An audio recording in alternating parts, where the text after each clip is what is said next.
Hi, Denise Gwen, reading aloud for you from the Greasy Spoon, Chapter 36.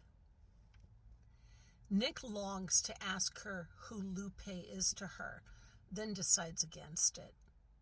He nods at the contraption that he and Ed have just escaped from. Where do the hogs go after the cage? There is a chute, she says, pointing into the dark abyss. And once the animal die, it float, it drop, it float. And she pantomimes the gesture of the machinery that the hog falls into once they've been gassed by rolling her arms in a circle and gazing at him with a questioning look, as if she doesn't believe she's explained it clearly, what happens to the hogs once they're dead. But he understands her meaning. Once the hogs are gassed to death, the cage floor drops them down into another cauldron of horrors. He nods. Comprende. Si. And in the next chamber, the hog body is rolled around like in a dryer for the clothing. She gazes at him. Yes, like a clothes dryer? Yes. And the dryers scrape the hair from the body. I see, Nick says, and shudders. Ed struggles up to a seated position. You better? Nick asks. Why haven't they come after us yet? I don't know. Are you ready to move? Ed pulls his knees up to his chest and wraps his arms around them. I'm going to have to be. Okay. I don't know how much longer I'll be alive, but for the present moment, I'm still here.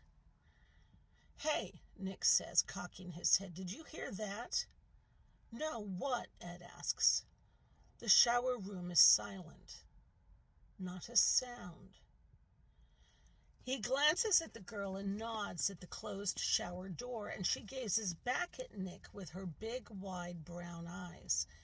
There is antiseptic in the shower, I think. She isn't sure, and Nick nods.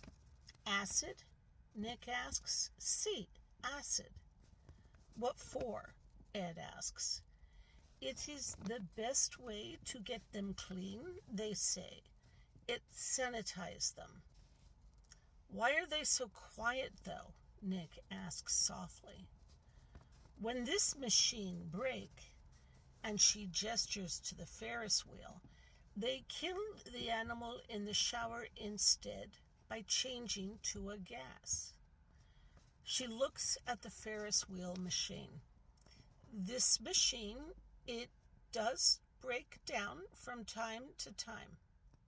A lot? Nick asks. Yes. Ed rolls over onto his hands and knees and struggles to his feet. How do we get out of here? She points to the boxes. She came in from behind these boxes over there, Nick says. There's an exit, and she locked it from the inside. I don't know that for sure, but I'm pretty certain she did. This girl is smart. Oh, okay. And while you were unconscious, she locked the door into the factory as well, so Jeb Jr. can't get back in. That's good thinking, Ed says. Is that our only way out? I think so, Nick says, looking to the girl. Okay then, Ed says, let's go. Nick nods. I lost my knife, Ed says mournfully.